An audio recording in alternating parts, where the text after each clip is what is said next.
Hi friends, నేను మీ నేస్తం. ఎలా ఉన్నారు? అందరూ బాగున్నారా? Welcome to my channel Shastra vlogs and collections. ముందుగానైతే తెలంగాణ స్టైల్ సర్వపిండి ఎలా ప్రిపేర్ చేసుకుందామో చూద్దాము. సో ఇందులోకైతే మనం సొరకాయనైతే తీసుకున్నాము. సొరకాయని తురుముకోవాలి. ఇలా తురుముకున్న సొరకాయలోకి అయితే వాము, జీలకర్ర, పసుపు, కొంచెం నువ్వులు, అదే రకంగా వేయించిన పల్లీలు, ఇవి సగం కప్పు వరకు అయితే తీసుకోవాలి. నెక్స్ట్ దీంట్లోకి ధనియాలను వేసుకోవాలి, కొంచెం అల్లం ఎల్లిగడ్డ పేస్ట్. సో ఇది మనకి చాయిస్, మనం ఇష్టం ఉంటే వేసుకోవచ్చు, లేదంటే స్కిప్ చేయొచ్చు. నెక్స్ట్ అయితే సన్నగా తరిగిన కొత్తిమీర, కరివేపాకునైతే అయితే వేసుకోవాలి. దాంట్లోకి అయితే సన్నగా మనం పచ్చిమిర్చిని అయితే కట్ చేసుకొని మిక్సర్ గ్రైండర్లోకి అయితే వేసుకోవాలి. అలా పచ్చిమిర్చి పేస్ట్ని అయితే దీంట్లోకి వేసుకొని కలుపుకోవాలి. ఇలా అన్నీ వేసుకున్న తర్వాత దీంట్లోకి సరిపడా మనం బియ్యపిండిని అయితే వేసుకోవాలి. సో బియ్యపిండిని వేసుకునే ముందు కాస్త మనకి తగినంత సాల్ట్ని అయితే వేసుకోవాలి. ఇలా తగినంత సాల్ట్ని వేసుకున్న తర్వాత ఇక్కడ నేను 3 కప్పుల వరకు బియ్యపిండిని అయితే తీసుకున్నాను. ఇలా బియ్యపిండిని అయితే మనం వేసుకొని వాటర్ లేకుండా సొరకాయలో ఉండే తడితోనే మనం దీన్ని కలుపుకోవచ్చు. సో మనమైతే ఇలా కలుపుకొని పిండిని అయితే ప్రిపేర్ చేసుకోవాలి.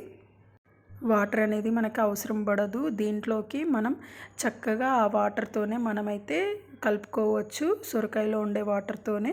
సో ఇలా మనమైతే పిండిని అయితే తడిపి పక్కకు పెట్టుకోవాలి. నెక్స్ట్ అయితే మనం ఒక నాన్ స్టిక్ ప్యాన్ కానీ, లేదంటే మనకి సర్వపిండి గిన్నెలు అని దొరుకుతాయి. ఇలా సర్వపిండి గిన్నెల్లో కానీ, లేదంటే కడాయిలో కానీ మనమైతే కాస్త ఆయిల్ని అయితే వేసుకొని ఆయిల్ని అయితే హీట్ చేసుకోవాలి. ఇలా ఆయిల్ కాస్త హీట్ అయ్యాక మనం కొంచెం పిండిని అయితే ఇలా తీసుకొని చేయితో కాస్త వెడల్పుగా చేసుకొని మనం ఆ ప్యాన్లోకి, లేదంటే ఆ సర్వపిండి గిన్నెలోకి అయితే ట్రాన్స్ఫర్ చేసుకొని చేత్తో కాస్త మందంగా ఒత్తుకోవాలి.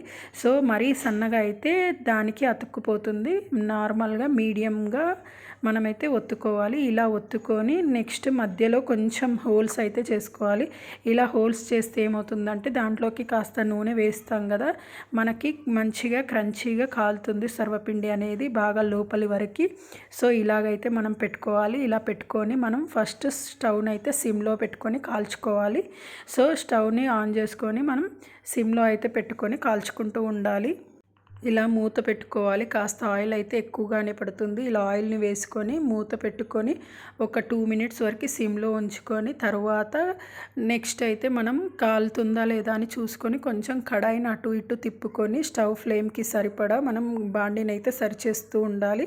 ఇలా సరిచేయడం ద్వారా ఏమవుతుందంటే మనకి ఆ సర్వపిండి అనేది ఈవెన్గా కాలుతుంది. సో ఇలా కాలిన తర్వాత మనకి ఎంతో టేస్టీ అయిన సర్వపిండి అయితే రెడీ. సో మనం ఇది సొరకాయతో చేసుకోవచ్చు, అదేవిధంగా దోసకాయతో కూడా బాగుంటుంది. సో ఇది చిన్నవి గుండ్రంగా ఉండే దోసకాయలు ఉంటాయి కదా, అలాంటి దోసకాయలతోనైతే ఈ సర్వపిండి చాలా టేస్ట్గా ఉంటుంది. సో మనం 3 టైప్స్ అయితే చేసుకోవచ్చు. ఇందులో ఫస్ట్ వెరైటీని అయితే మీకు చూపిస్తున్నాను.